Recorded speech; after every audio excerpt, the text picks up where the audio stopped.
السلام علیکم ورحمۃ اللہ وبرکاتہ۔ آج سے سلسلہ حیات الصحابہ شروع کر رہے ہیں، صحابہ کی زندگی، جس میں سب سے پہلے سید الشہداء حضرت حمزہ بن عبد المطلب رضی اللہ عنہ، جو حضور نبی کریم صلی اللہ علیہ وسلم کے چاچا تھے۔ معرکہ احد میں 7 شوال 3 ہجری جب ختم ہوا تو میدان جنگ ایک دلدوز منظر پیش کر رہا تھا۔ رحمت عالم صلی اللہ علیہ وسلم کے 70 جانثاروں کے خون آشنا لاشیں دور دور تک بکھری پڑی تھی۔ مشرکین نے اپنے خبث باطن اور جوش انتقام کا مظاہرہ یوں کیا کہ تقریباً سبھی شہیدان حق کی لاشوں کا مسئلہ کر ڈالا، یعنی ان کے ناک کان ہونٹ کاٹ کر پھینک دیے اور ہار بنا کر گلے میں ڈال لیے۔ سرکار عالم صلی اللہ علیہ وسلم خود بھی اس لڑائی میں سخت زخمی ہو گئے، لیکن آپ صلی اللہ علیہ وسلم کو اپنے زخموں کا کوئی خیال نہیں تھا، البتہ اپنے اس قدر جانثاروں کو بچھڑنے کا صدمہ تھا۔ لڑائی کے بعد حضور نبی کریم صلی اللہ علیہ وسلم میدان جنگ کا جائزہ لینے کے لیے نکلے تو چشمہائے مبارک سے سیل اشک رواں تھا، آنسو نکل رہے تھے اور حزن ملال کے آثار آپ کے چہرے مبارک پر نمایاں تھے۔ آپ ایک لاش کے قریب آ کر رک گئے۔ مشرکین نے ان شہید راہ خدا کی لاش کے ساتھ جو سلوک کیا تھا وہ انتہائی درجے کا بہیمت اور سخاوت اور قساوت قلبی کا آئینہ دار تھا، یعنی سخت دلی کا آئینہ دار۔ بدبختوں نے اس مقدس لاش کے ساتھ نہ صرف ہونٹ اور ناک ان کے کاٹ لیے تھے، بلکہ ان کے شکم پیٹ مبارک کو بھی جگہ جگہ سے پھاڑ ڈالا تھا۔ سید المرسلین صلی اللہ علیہ وسلم اس لاش کو دیکھ کر آپ کا دل بھر آیا اور لسان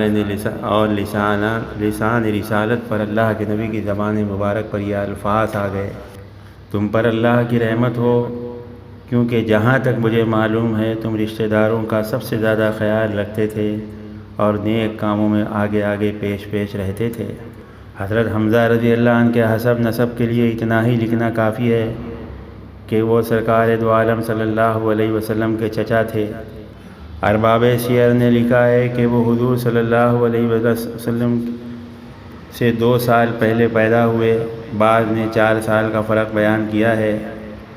حضرت حمزہ رضی اللہ عنہ کے بچپن کے حالات پردہ اخفاء میں ہیں۔ زیادہ سے زیادہ یہ پتہ چلتا ہے کہ انہیں بچپن ہی سے شمشیر زنی، تلوار بازی، تیر اندازی اور پہلوانی سے گہرا لگاؤ تھا اور شکار کا بہت شوق تھا۔ جوان ہوئے تو قریش کے نامور بہادروں کی صف میں جگہ پائی، لیکن وہ قبائل کے باہمی جھگڑوں میں کم ہی حصہ لیتے تھے۔ وہ اپنے وقت کا بیشتر حصہ شکار میں گزارتے تھے۔ اعلان نبوت کے بعد رحمت عالم صلی اللہ علیہ وسلم کو آپ صلی اللہ علیہ وسلم ان کو دعوت توحید دیتے تھے۔ 6 سال ہوئے تھے، لیکن حمزہ رضی اللہ عنہ ابھی تک ایمان نہیں لائے تھے۔ اکثر حصہ ان کا وقت شکار کھیلنے میں گزرتا تھا۔ ایک دن ایک ایسا واقعہ پیش آ گیا جس نے ان کے دل کی دنیا بدل دی۔ نبوت کے اعلان کے 6 سال گزرے تھے کہ ایک روز رحمت عالم صلی اللہ علیہ وسلم دار ارقم سے نکل کر صفا پہاڑ کے پاس گزر رہے تھے کہ سامنے سے ابو جہل گزرا۔ ابو جہل کے ساتھ عدی بن حمرہ اور ابن الاسدہ بھی تھے۔ ابو جہل نے حضور صلی اللہ علیہ وسلم کو دیکھا تو اس کے تن بدن میں آگ لگ گئی اور آپ کو بے تحاشا برا بھلا کہنے لگا۔ ساتھ ہی دین حق کے بارے میں بھی نہایت برے الفاظ اس نے کہے اور آپ صلی اللہ علیہ وسلم کے اوپر مٹی پھینکی اور آپ کی شان میں گستاخی کی۔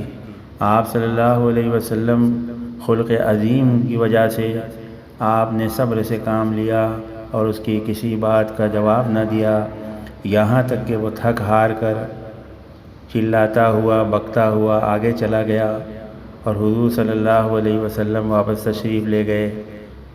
حسن اتفاق سے بنو تیم کی رئیس عبداللہ بن جدعان کی آزاد کردہ لونڈی کوہ صفا پر بیٹھی سارا واقعہ دیکھ رہی تھی۔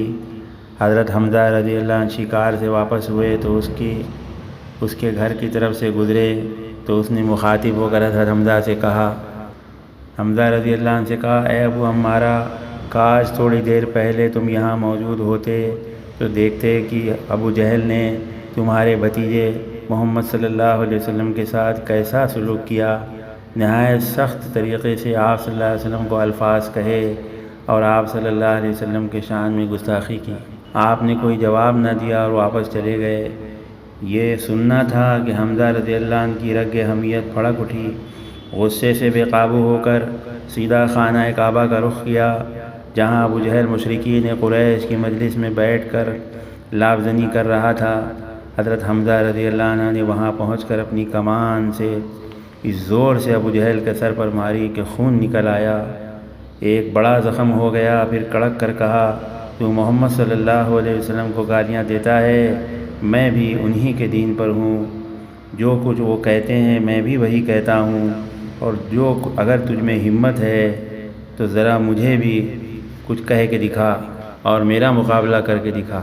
ابو جہل کو لہو لہان دیکھ کر اس کے قبیلے بنو مخزوم کے کچھ لوگ اس کی حمایت میں کھڑے ہو گئے اور حضرت حمزہ رضی اللہ عنہ پر حملہ کرنے کا ارادہ کیا، لیکن ابو جہل نے انہیں یہ کہہ کر روک دیا کہ ابو عمارہ کو چھوڑ دو، میں نے ان کے بھتیجے کو گالیاں دی تھیں جن کی وجہ سے ان کو غصہ آ گیا۔ ابو جہل نے کہا کہ اے حمزہ، تم بھی بے دین ہو گئے، تم بھی صابی ہو گئے۔ بے دین مسلمان جب کوئی ہو جاتا تھا تو کفار مکہ ان کو صابی کہتے تھے۔ صابی الگ لفظ ہے اور صحابی الگ لفظ ہے، اس میں فرق کرنا۔ حضرت حمزہ رضی اللہ عنہ نے بے باکانہ جواب دیا، میرا دین بھی وہی ہے جو محمد صلی اللہ علیہ وسلم کا ہے۔ جب مجھ پر حق واضح ہو چکا تو مجھے اسلام قبول کرنے سے کون باز رکھ سکتا ہے؟ میں گواہی دیتا ہوں کہ محمد صلی اللہ علیہ وسلم اللہ کے رسول ہیں، جو کچھ وہ کہتے ہیں وہ سراسر حق ہے۔ خدا کی قسم اب اس بات سے ہرگز نہیں پھر سکتا، تم سچے ہو تو مجھے روک کر دکھاؤ۔ ایک روایت میں ہے کہ ابو جہل کو زخمی کرنے کے بعد حضرت حمزہ رضی اللہ عنہ سرکار دو عالم صلی اللہ علیہ وسلم کے پاس گئے اور کہنے لگے، برادر زادے، تمہیں خوش ہونا چاہیے کہ میں نے ابو جہل سے تمہارا بدلہ لے لیا۔ حضور صلی اللہ علیہ وسلم نے فرمایا، چچا جان، میں ایسی باتوں سے خوش نہیں ہوتا، میری خوشی تو اس میں ہے کہ آپ غیر اللہ سے منقطع ہو کر دین حق کی پیروی کریں اور اسلام لے آئیں۔ حضور صلی اللہ علیہ وسلم نے ان کو اسلام کے بارے میں نہایت بلیغ پیرایا میں سمجھایا، جس سے ایمان ان کے دلوں میں اور جم گیا۔ قبول اسلام کے بعد حضرت حمزہ رضی اللہ عنہ کا بیشتر وقت دار ارقم میں سرکار دو عالم صلی اللہ علیہ وسلم کی خدمت میں گزرنے لگا۔ دار ارقم اصل میں صفا پہاڑ پر ایک جگہ تھی جہاں چپکے چپکے لوگ مسلمان ہو کر یہاں رہتے تھے، کیونکہ کفار مکہ سے چھپ کر مسلمان ہوتے تھے۔ آپ صلی اللہ علیہ وسلم بھی یہیں رہتے اور ان کو دین کی باتیں سکھاتے۔ وہی دار ارقم میں حضرت حمزہ رضی اللہ عنہ بھی تھے۔ لوگوں نے ایک دن دیکھا کہ عمر بن خطاب آ رہے ہیں اور دار ارقم کے قریب آ رہے ہیں۔ آتے ہوئے راستے میں لوگوں نے دیکھا کہ حضرت عمر آ رہے ہیں، لیکن اب ایمان تو لائے نہیں تھے وہ اس کے پہلے، تو لوگ تھوڑا گھبرا گئے اور ننگی تلوار لے کر عمر آ رہے ہیں۔ صحابہ کو تردد ہوا کہیں معاملہ خون خرابے تک نہ پہنچ جائے۔ اسی وقت حضرت حمزہ رضی اللہ عنہ کھڑے ہو گئے اور بڑے جوش سے کہا، آنے دو عمر کو، اگر نیک ارادے سے آیا ہے تو خیر، ورنہ اسی کی تلوار سے اسی کا سر اڑا دوں گا۔ جیسے ہی عمر اندر آنے لگے، اللہ کے نبی کھڑے ہو گئے اور آپ صلی اللہ علیہ وسلم دروازے کے پاس گئے اور عمر جو چادر اڑے ہوئے تھے اسے زور سے پکڑ لیا اور آپ صلی اللہ علیہ وسلم نے فرمایا، عمر، کہو کس ارادے سے آئے ہو؟ نبوت کی پرجلال آواز نے عمر کے جسم پر کپکپی اور لرزہ طاری کر دیا اور انہوں نے بڑے عجز کے ساتھ سر جھکاتے ہوئے کہا، یا رسول اللہ، اللہ کی قسم میں آپ پر ایمان لانے کی غرض سے حاضر ہوا ہوں۔ حضور صلی اللہ علیہ وسلم نے زور سے اللہ اکبر فرمایا، ساتھ ہی صحابہ اکرام نے زور سے نعرہ تکبیر بلند کیا۔ دشت اور جبل گونج اٹھے، سارے پہاڑوں میں مکہ کی آواز گونج گئی۔ اب حضرت حمزہ رضی اللہ عنہ اور حضرت عمر رضی اللہ عنہ کے ذریعے اسلام کو بڑی قوت مل گئی، 2 مضبوط لوگ اسلام میں داخل ہو چکے تھے۔ کفار مکہ نے بنو اللہ کے نبی کے خاندان کو، بنو ابی طالب کو، شیب ابی طالب 2 پہاڑی کے بیچ میں ایک گھاٹی تھی جہاں انہیں لاک کر دیا، جہاں انہیں قید کر دیا اور کسی کو آنے جانے نہیں دیتے تھے۔ حضرت حمزہ رضی اللہ عنہ نے بھی 3 سال تک محصور رہ کر وہاں جو ہے اللہ کے نبی کے ساتھ میں وہ وقت گزارا۔ اللہ کے نبی صلی اللہ علیہ وسلم نے 13 نبوی میں جب صحابہ کو مدینہ منورہ ہجرت کرنے کی اجازت دی تو حضرت حمزہ رضی اللہ عنہ بھی ہجرت کر کر مدینہ منورہ روانہ ہو گئے۔ حضرت حمزہ رضی اللہ عنہ مدینہ میں کلثوم بن ہدم کے مکان میں ٹھہرے اور مدینہ تشریف لائے اور اسلام کا مدینہ کے دور کا آغاز ہو گیا۔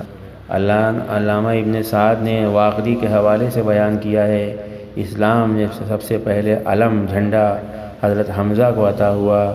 رمضان 1 ہجری میں سرکار دو عالم صلی اللہ علیہ وسلم نے 30 سوار حضرت حمزہ رضی اللہ عنہ کی عمارت میں ساحلی علاقے کی طرف اس غرض سے روانہ کیا کہ قریش کے اس قافلے کی مزاحمت کریں اور اس قافلے کو روکیں جو اس زمانے میں شام سے مکہ آ رہا تھا۔ اس قافلے میں 300 آدمی تھے، ان میں ابو جہل بھی تھا۔ فریقین آمنے سامنے ہوئے تو مجدی بن عمر الجہنی نے بیچ بچاؤ کر کے لڑائی تک نوبت نہ پہنچنے دی اور حضرت حمزہ کسی کشت و خون کے بغیر مدینہ منورہ واپس آ گئے۔ ابن سعد نے اس کو سریہ سیف البحر لکھا ہے اپنی کتاب میں۔ صحیح بخاری کے مطابق سریہ سیف البحر 8 ہجری میں پیش آیا۔ اس وقت اسلامی لشکر کے امیر حضرت ابو عبیدہ بن جراح رضی اللہ عنہ تھے۔ صفر 2 ہجری میں سرکار دو عالم صلی اللہ علیہ وسلم 60 یا 70 صحابہ کے ہمراہ غزوہ دران یا غزوہ ابوا کے لیے تشریف لے گئے۔ اس غزوہ میں بھی حضور صلی اللہ علیہ وسلم نے حضرت حمزہ رضی اللہ عنہ کو فوج کا قائد اور علم بردار بنایا، یعنی جھنڈا ان کے ہاتھ میں تھا۔ اسلامی فوج کے ابوا پہنچنے سے پہلے ہی قریش کا قافلہ وہاں سے آگے بڑھ چکا تھا، اس لیے جنگ و جدل کا موقع پیش نہیں آیا۔ بنو زمرہ سے ایک دوستانہ معاہدہ طے پا گیا، جس کی رو سے وہ اس بات کے پابند ہو گئے کہ نہ قریش کی مدد کریں گے اور نہ مسلمانوں کی، بلکہ ہر حال میں غیر جانبدار رہیں گے۔ اس سال جمادی الاخری میں غزوہ ذو العشیرہ پیش آیا، جس میں رحمت دو عالم صلی اللہ علیہ وسلم 150 صحابہ اکرام کی معیت میں قریش مکہ کی گوشمالی کے مقام ذو العشیرہ تشریف لے گئے۔ اس غزوہ میں بھی حضور صلی اللہ علیہ وسلم نے مجاہدین کے علم برداری کا شرف حضرت حمزہ رضی اللہ عنہ کو بخشا، لیکن اس بار بھی کشت و خون تک نوبت نہیں پہنچی، کیونکہ قریش کا قافلہ چند دن پہلے ہی ذو العشیرہ سے کوچ کر کے بنو مدلج سے باہمی امداد کا ایک عہد نامہ طے پا گیا۔ رمضان 2 ہجری میں حق باطل کا معرکہ اول غزوۃ الکبریٰ اور بدر الکبریٰ پیش آیا، اور بدر میں حضرت حمزہ رضی اللہ عنہ اس بڑے جوش اور جذبے کے ساتھ شریک ہوئے کہ عام لڑائی شروع ہونے سے پہلے مشرکین کی صفوں میں سے عتبہ بن ربیعہ، شیبہ بن ربیعہ اور ولید بن عتبہ تلواریں ہلاتے ہوئے نکلے اور مسلمانوں کو دعوت مبازرت دی۔ لشکر اسلام سے 3 انصار جہاں باز حضرت عوف رضی اللہ عنہ، معاذ رضی اللہ عنہ اور محوذ رضی اللہ عنہ نکلے۔ ان کے مقابل قریش کے جنگجوؤں کو جب معلوم ہوا کہ ان کے مقابل ہونے والے تینوں جانباز مدینہ کے باشندے ہیں تو انہوں نے اس آزما ہونے سے انکار کر دیا اور مقابلے سے انکار کر کے عتبہ نے پکار کر کہا، محمد صلی اللہ علیہ وسلم، یہ لوگ ہمارے جوڑ کے نہیں، ہماری قوم اور کفو کے، ہمارے برابری کے مکہ کے لوگوں کو ہمارے سامنے کیا جائے۔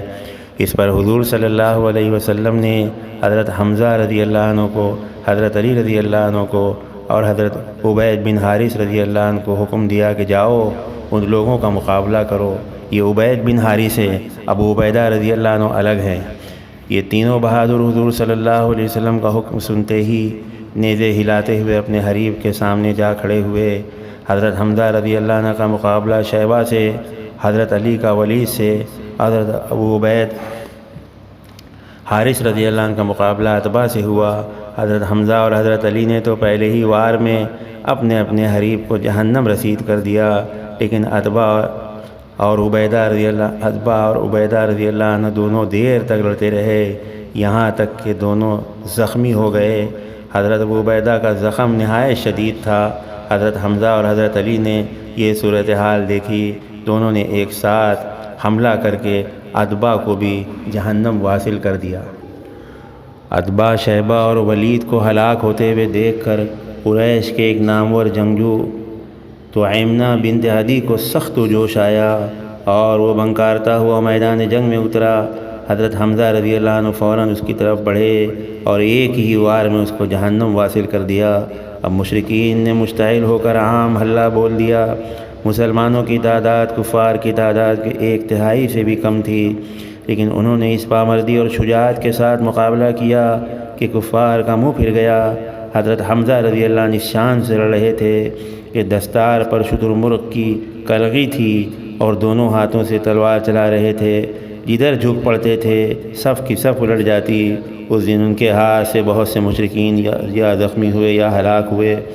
ان میں سے بنو مخزوم کا ایک جنگجو اسود بن عبد الاسد بھی، حضرت اسد بن بلال بھی تھا۔ جب وہ میدان جنگ میں آیا، نہایت کریہ المنظر تھا، بہت خوفناک جسم کا مالک تھا۔ میدان جنگ میں آیا تو آواز بلند قسم کھا کر کہا کہ آج میں مسلمانوں کے حوض کا پانی ضرور پیوں گا اور اسے خراب کر ڈالوں گا۔ حضرت حمزہ رضی اللہ عنہ اس کی ڈینگ اور اس کی باتیں سن کر غصے میں بےتاب ہو گئے اور شیر کی طرح جھپٹے۔ ان کے پہلے ہی وار میں اسود کی ایک ٹانگ کٹ گئی اور زمین پر گر پڑا، لیکن ہمت کر کے پھر اٹھا، گھسیٹتا ہوا مسلمانوں کے حوض تک جا پہنچا۔ حضرت حمزہ بھی اس کے پیچھے پیچھے تھے۔ اسود حوض میں اسود نے چھلانگ لگا دی، لیکن حضرت حمزہ نے حوض پر ہی اس کو قتل کر دیا۔ مسلمانوں نے تھوڑی دیر کی لڑائی کے بعد کفار کو شکست فاش دے دی۔ مشرکین میدان جنگ میں کام آئے۔ ان میں عتبہ، شیبہ، ولید، ابو جہل اور ابن الحارث کئی دوسرے رؤساء قریش بھی شامل تھے۔ تقریباً اتنے ہی مشرکین کو مسلمانوں نے قیدی بنا لیا۔ ایک روایت میں ہے کہ حضرت حمزہ نے اسود بن عامر کو قیدی بنا لیا، اسے بعد میں طلحہ بن ابی طلحہ نے 2000 دینار بطور فدیہ دے کر رہا کرایا۔ طبرانی نے حضرت حارث بن تمیمی سے روایت کی ہے کہ حضرت حمزہ یوم بدر میں شتر مرغ کے پر کا نشان لگائے ہوئے تھے۔ جنگ کے بعد مشرکین میں سے ایک شخص نے پوچھا، یہ کون شخص ہے جس نے شتر مرغ کے پر کی غلگی لگا رکھی ہے؟ اسے بتایا گیا کہ یہ حمزہ بن عبد المطلب ہے۔ اس نے کہا، اس شخص نے آج ہم کو سب سے زیادہ نقصان پہنچایا ہے۔ بعض روایتوں میں ہے کہ یہ استسقا امیران بدر میں سے بعض نے کیا تھا۔ 2 ہجری میں مشرکین مکہ نے بدر کا انتقام لینے کے لیے بڑے جوش سے مدینہ منورہ پر چڑھائی کی۔ 3 ہجری میں علمبرداران حق نے اور کفار 7 شوال کوہ احد کے دامن میں ایک دوسرے کے مقابل ہوئے۔ اس وقت رحمت عالم صلی اللہ علیہ وسلم کے ساتھ کل 700 جانباز تھے، جن میں 100 زرہ پوش اور چند سوار تھے۔ ادھر مشرکین کی تعداد 3000 تھی، جن میں 200 سوار 700 زرہ پوش تھے۔ مسلمانوں نے احد کے پہاڑ پر بیٹھ کر پیچھے رک کر اپنی صفوں کو درست کیا۔ سب سے پہلے قریش کا علمبردار طلحہ بن ابی طلحہ صف میں نکلا۔ سب سے نکلا، مسلمانوں سے مخاطب ہو کر کہا، تم میں ہے کوئی جو میرے سامنے آئے؟ حضرت علی رضی اللہ عنہ اس کے مقابلے کے لیے بڑھے، ایک ہی وار میں اس کو جہنم واصل کیا۔ اس کے بعد عثمان بن ابی طلحہ رچ پڑتے ہوئے آگے بڑھا۔ حضرت حمزہ رضی اللہ عنہ اس پر جھپٹے اور اس کے شانے پر اس زور سے تلوار ماری کہ کمر تک اتر آئی۔ اس کے ساتھ ہی انہوں نے نعرہ بلند کیا، یہ ساقی حجاج عبد المطلب کا بیٹا ہوں اور میرا نام حمزہ ہے۔ حضرت حمزہ احد میں رضی اللہ عنہ اس شان سے لڑ رہے تھے کہ دونوں ہاتھوں سے تلواریں چلا رہے تھے۔ اور کہتے جاتے تھے اللہ اور اس کے رسول کا شیر ہوں۔ اسی حالت میں مکہ کا ایک سربراہ آوردہ مشرک سبا بن عبد العزیٰ ان کے سامنے آ گیا۔ حضرت حمزہ نے اسے خاطب ہو کر غصے آلود لہجے میں فرمایا، عورتوں کا ختنہ کرنے والی کے بیٹے، انمار کے بچے، کیا تو خدا اور اللہ کے رسول سے لڑنے آیا ہے؟ یہ کہہ کر اس کا تلوار کا بھرپور وار کیا، وہ کٹ کر وہیں گر گیا۔ ادھر حضرت حمزہ اسی طرح لاشوں پر لاشیں گرا رہے تھے۔ ادھر جبیر بن محتم کا حبشی غلام وحشی ایک چٹان کے پیچھے گھات لگائے انتظار کر رہا تھا کب حضرت حمزہ اس کی نیزے کے زد میں آئیں اور ان پر وار کروں۔ وحشی کو جبیر بن محتم نے اپنے چچا طعیمہ بن عدی کا بدلہ لینے کے لیے حضرت حمزہ کے قتل پر لگا دیا تھا اور اس کام کے وقت اس کو آزاد کرنے کا وعدہ کیا تھا۔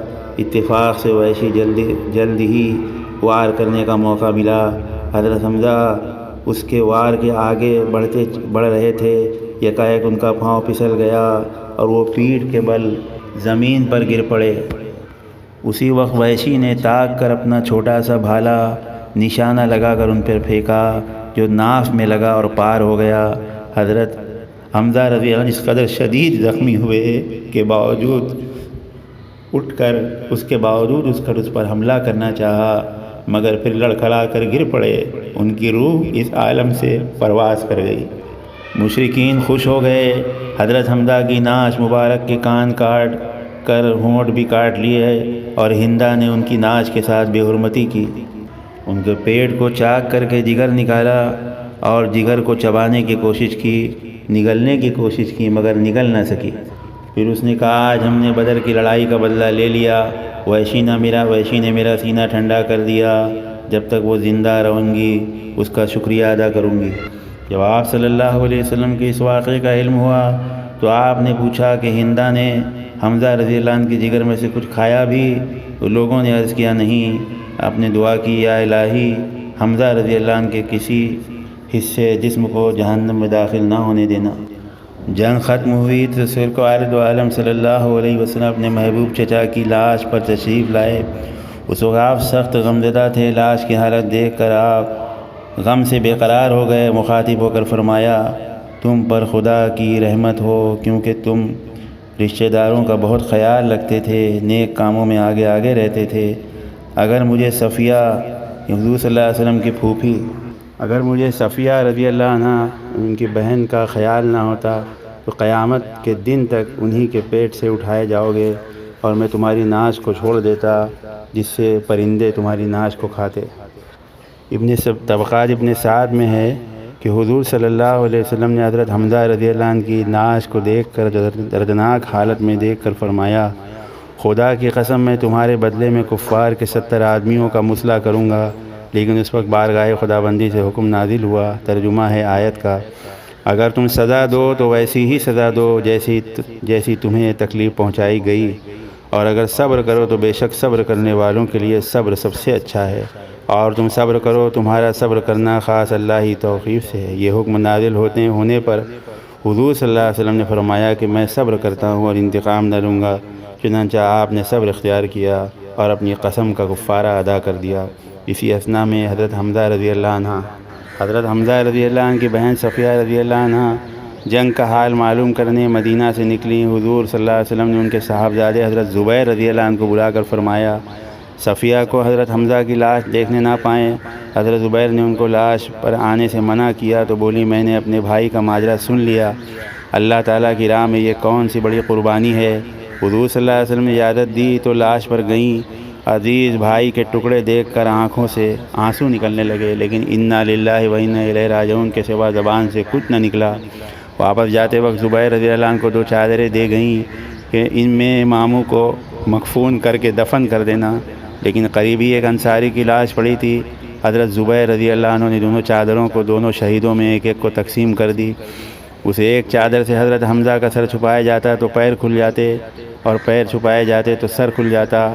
آخر حضور صلی اللہ علیہ وسلم نے فرمایا چہرہ اور سر کو چادر سے ڈھانپ دو، پاؤں پر گھاس ڈال دو۔ اسی طرح حضور صلی اللہ علیہ وسلم کی چچا کا جنازہ تیار ہوا۔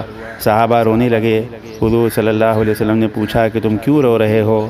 عرض کیا یا رسول اللہ ہمارے ماں باپ آپ پر قربان، آج ہم کو یہ توفیق بھی نہیں کہ اپنے آپ کے چچا کا سارا بدن کپڑے سے ڈھانک سکے۔ حضور صلی اللہ علیہ وسلم نے فرمایا وہ زمانہ آنے والا ہے، لوگ مسلمان ایسے مقامات پر متصرف ہوں گے جہاں کھانے پینے اور اوڑھنے کی چیزوں اور سواریوں کی بہتات ہوگی، وہاں سے وہ اپنے اہل و عیال کو مدینہ سے اپنے پاس آنے کو کہیں گے۔ اس کے بعد رحمت عالم صلی اللہ علیہ وسلم نے سب سے پہلے حضرت حمزہ کی نماز جنازہ پڑھی، پھر ایک ایک کر کے شہداء احد کے جنازے حضرت حمزہ رضی اللہ عنہ کے جنازے کے ساتھ رکھے گئے، اور حضور صلی اللہ علیہ وسلم نے ہر ایک پر الگ الگ نماز پڑھی۔ اس طرح اس دن حضرت حمزہ رضی اللہ عنہ پر 70 مرتبہ نماز جنازہ پڑھی گئی۔ اس فضیلت میں کوئی اور حضرت حمزہ کا شریک نہیں ہے۔ نماز جنازہ کے بعد حمزہ رضی اللہ عنہ کے بھانجے عبداللہ بن جہش رضی اللہ عنہ کے ساتھ ایک ہی قبر میں احد کے جنگ شہیدان احد کو سپرد خاک کیا گیا۔ حافظ ابن حجر عسقلانی نے اصابہ میں لکھا ہے 37 سال کے بعد 40 ہجری میں حضرت معاویہ کے زمانے میں نہر نکالی گئی تو کھدائی کے دوران کئی شہداء کی لاشیں بالکل تر و تازہ حالت میں ملیں۔ اس سلسلے میں اتفاق سے حضرت حمزہ رضی اللہ عنہ کے پاؤں سے بیلچہ لگ گیا تو خون نکلنے لگا اور خون کے چھینٹے نکلنے لگے، اس طرح سے جیسے زندہ آدمی کو نکلتے ہیں۔ ابن سعد ابن حشام نے لکھا حضرت سرکار دو عالم صلی اللہ علیہ وسلم اپنے چچا سے جدائی کا اتنا غم تھا کہ جب آپ میدان احد سے مدینہ منورہ واپس تشریف لے گئے تو بنو عبد الاشہل بنو ظفر کے گھروں سے عورتوں کے رونے کی آوازیں آ رہی تھیں جو اپنے شہیدوں پر رو رہی تھیں۔ حضور صلی اللہ علیہ وسلم کی آنکھوں میں آنسو آ گئے، چہرہ اقدس پر گرے۔ آپ نے فرمایا افسوس، آج حمزہ پر رونے والا کوئی نہیں۔ اب حضرت سعد بن معاذ اسید بن حضیر نے یہ بات سنی تو انہوں نے اپنی عورتوں کو ہدایت کی کہ انصاری عورت اپنے متوفی پر رونے سے پہلے حضور کے یہاں جا کر حمزہ پر روئیں۔ چنانچہ سب انصاری خواتین حضور صلی اللہ علیہ وسلم کے قریب آ کے پہنچیں، درس کے ساتھ حضرت حمزہ پر رونا شروع کیا۔ اس حالت میں حضور صلی اللہ علیہ وسلم کی آنکھ لگ گئی تھی۔ تھوڑی دیر بعد جب آپ بیدار ہوئے تو دیکھا انصار کی خواتین رو رہی ہیں۔ آپ نے انہیں حکم دیا اب واپس جاؤ اور آج کے بعد کسی مرنے والے پر رونے کی بجائے صبر سے کام لینا۔ اللہ تعالی ہم سب کو عمل کرنے کی توفیق عطا فرمائے۔ ان باتوں کو ہم جانیں، آگے تک پہنچائیں تاکہ ہمارے بزرگوں کے، ہمارے صحابہ اکرام کے بارے میں ہمیں معلوم ہو انہوں نے اسلام کی خاطر کتنی تکالیف